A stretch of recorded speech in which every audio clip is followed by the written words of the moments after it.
All right, so to begin with, we're in the section 2.3. So what have we been learning lately? Like, what are you going to get tested on this stuff? And what is this stuff we've been learning? Next test is coming on Tuesday and Wednesday of next week. Okay, so we have basically from today, we have 1 week before you have to get tested on this. So it's a two-part test. Yep, part of it's on graphing. I think the other part's communications. But for instance, here's some stuff that you should be able to do by now. If I gave you this, I want you to try this one on your paper. Give me a sketch of what that would look like. Just a quick sketch. You should be able to say, oh, I know it goes through this point and that point. And make sure you include the y-intercept. That's one of the things they're going to require on this sketch. You should be able to know where the y-intercept would be found. And you should know like how it ends on each end.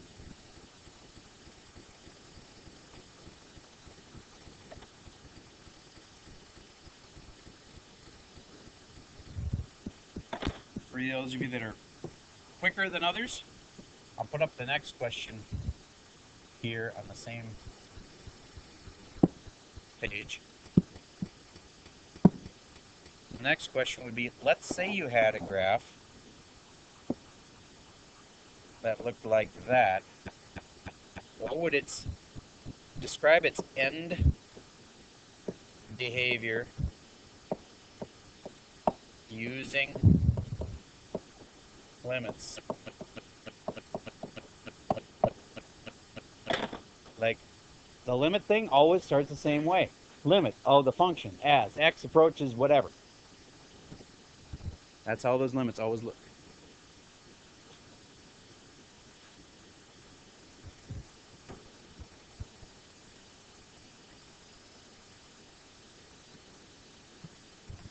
Okay, if you didn't have that first one yet, you probably didn't really understand it, so watch and see how it would have gone. See how it starts with a negative? What does that tell me? It's going down on the right-hand side. Now, if I want to do this really quick check here, it'd be kind of smart to multiply this out. Go that times this, and that would give me negative x squared. Oh, wait, then this is squared here, okay?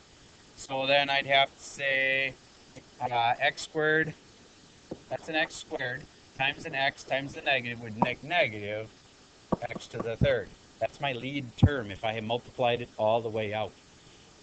All right, so that's telling me it's going down this way, and since it's degree 3, it's got to be going up on this end. You get that? All right, now triples can cross a lot of ways. Sometimes they go like this, and that would be going the down on the right and up on the left. But it may not be one of those triples. It may be that it is, in fact, I know it is, a single and a double. So it's a bounce at negative 2. It's got to be bouncing there. And it's got to be doing a normal kind of a cut-through kind of a root at negative 3. So if I'm going to bounce here and end up going down on the right, it has to be doing something like that. And then going up. And that's how your graph should have looked. Okay, raise your hand if you got the same kind of idea as me. Okay, good. Then, how do I describe something? It's just like this. I just drew the picture in case you didn't have this done. How do you describe something that looks like that when it comes to its limits of its end behavior? You always say lim of the function as x approaches whatever. And I'm going to use negative infinity first because that's the left end. And then I'm going to do the same exact thing and do x approaches positive infinity. That's the right end.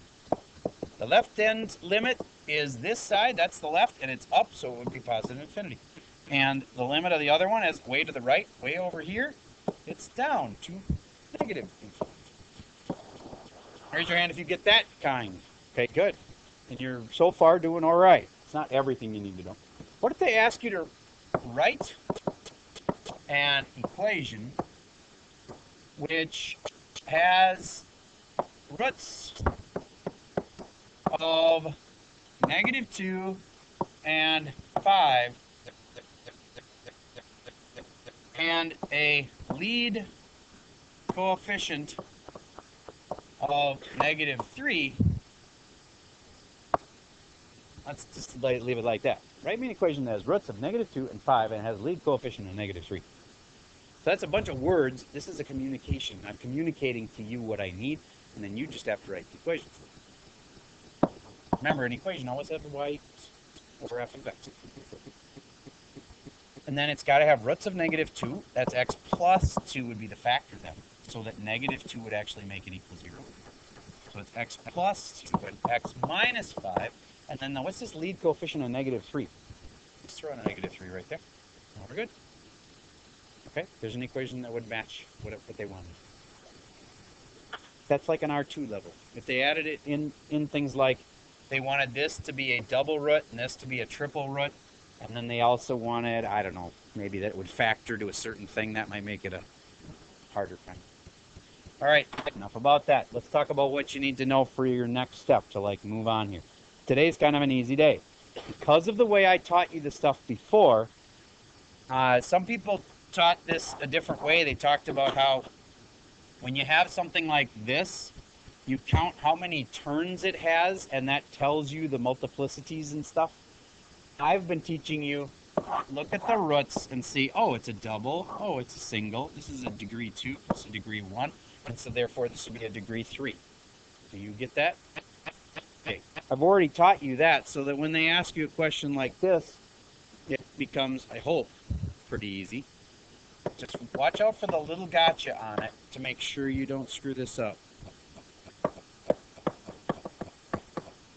What degree would this one be?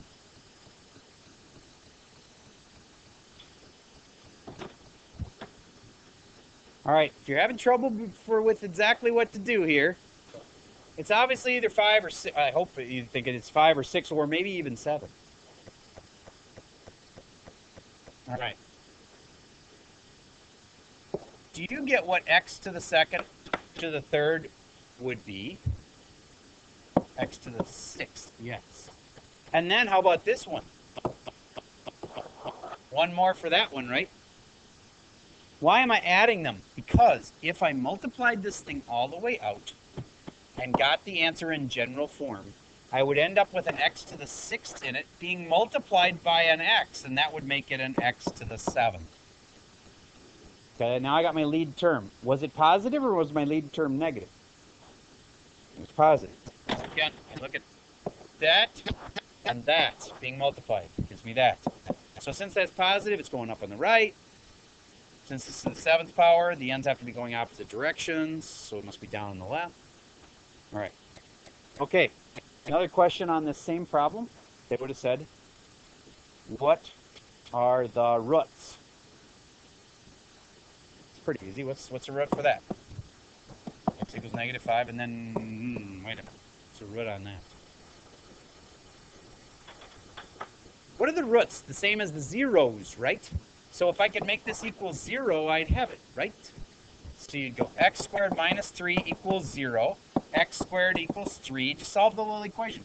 Square root, x equals square root of 3, right? Wrong.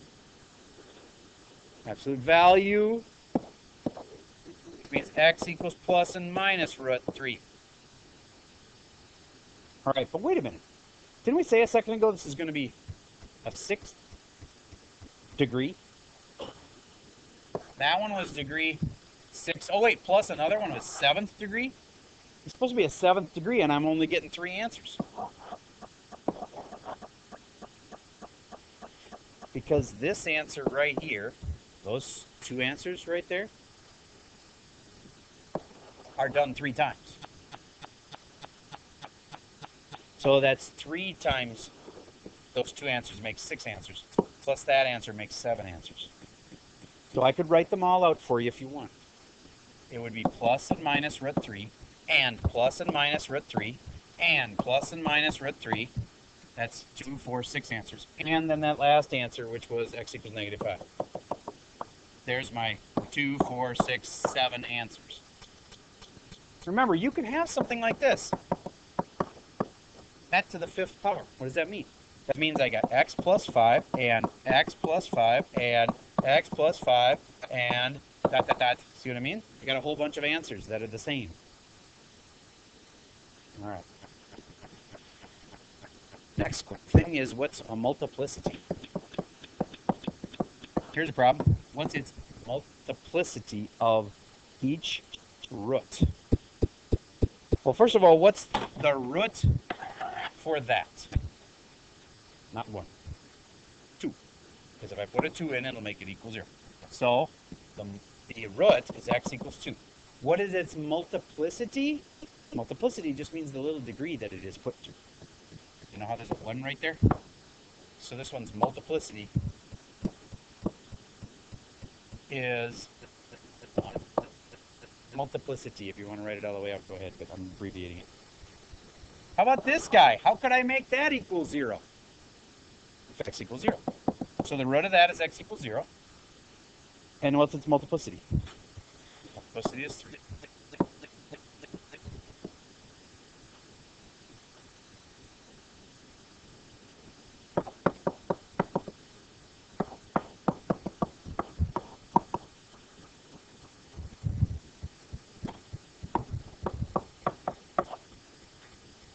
Okay.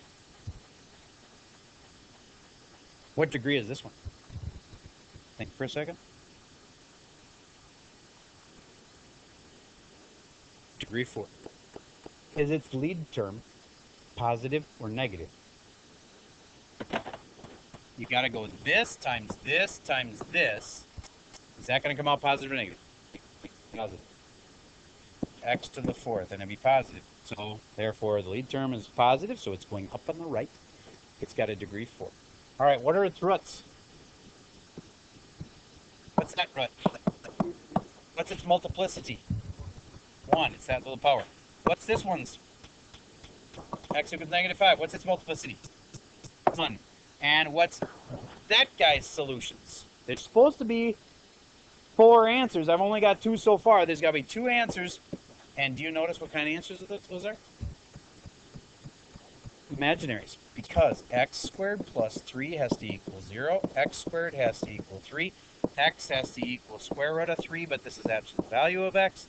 X equals plus and minus root. Oh wait, this is the negative, sorry. That's a negative and that's a negative. So this is plus or minus negative root 3. And I'm close, but I'm not done. X equals plus and minus I root 3.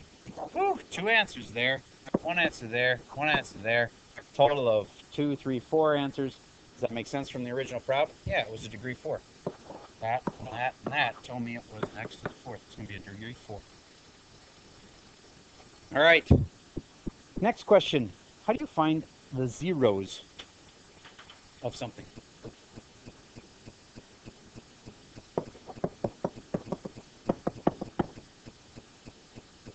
Factor it. One's way. What's another way? What if I really don't like finding the zeros? What else could I find? Would that be the exact same thing?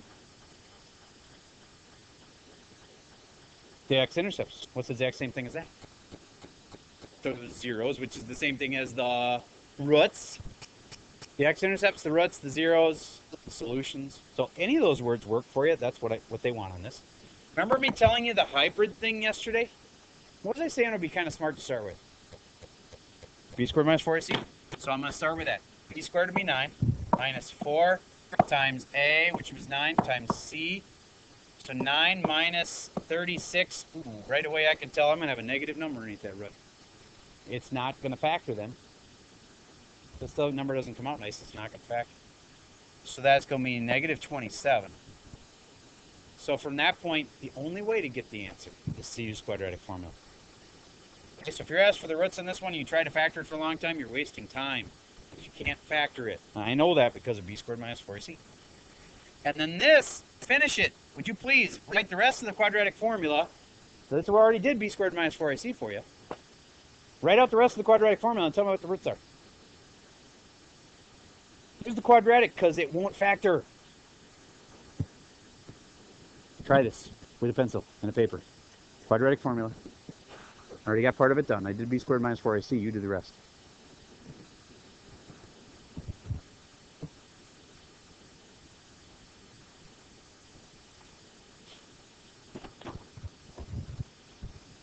X equals negative b plus or minus the square root of all that stuff I already did.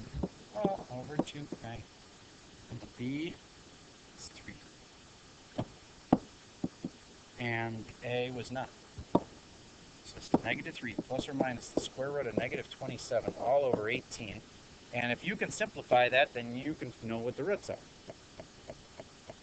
Square root of 27. I'm breaking it down. Root 9, root 3. That makes 27, right? Oh, and a negative 1. That's 3. That's I. So it's 3I root 3. So now it's negative 3 plus or minus 3I root 3 all over 18. There's something just begging to be reduced there. Do you get how there's a 3 in here and here and there?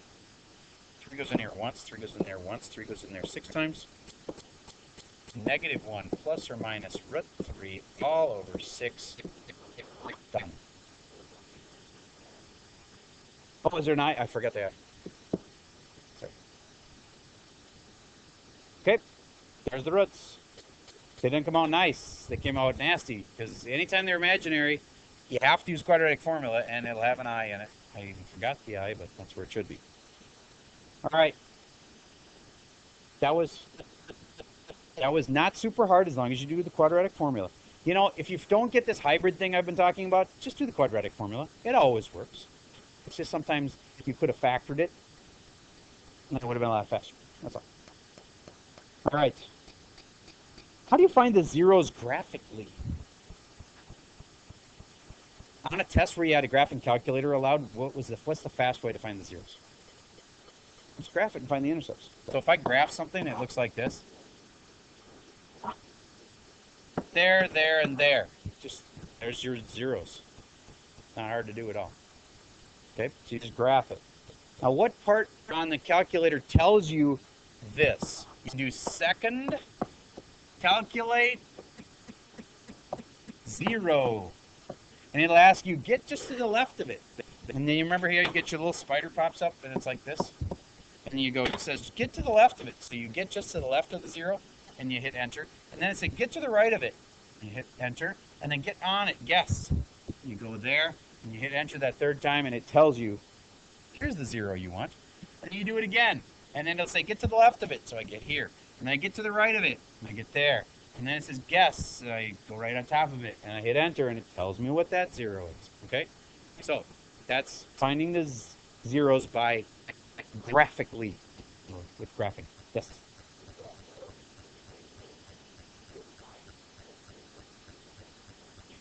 Yes, you can.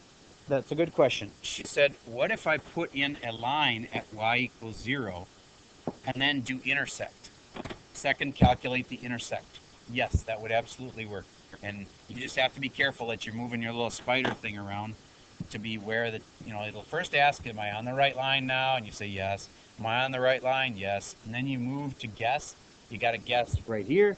And then the second time you guess right here. Third time you guess right here. And yes, that's a good way to do it too. Now you can calculate the intersect instead of calculating the zeros. Either way, I'll give you the answer. Okay, so that's graphically. And then, do you remember Dancer and Prancer and Comet and Vixen? No, how does it start that song? Dasher and Dancer and Prancer and Vixen and Comet and Cupid and Donner and Blitzen. But do you recall the most famous formula of all? Do you remember quadratic regression? What was before that? Linear regression. What do you think we're going to test you on now? What comes after quadratic? Cubic regression. But the cool part is, it's the same exact thing. You know the process, right? Instead of lin reg, we moved you to quad reg. Instead of quad reg, what do you think we're moving you now? Cube reg. Hey, look on your calculator and see where it is. Go under stats, calculate, cube reg. And all it means is the data we're going to give you fits a cubic graph instead of fitting a linear or quadratic.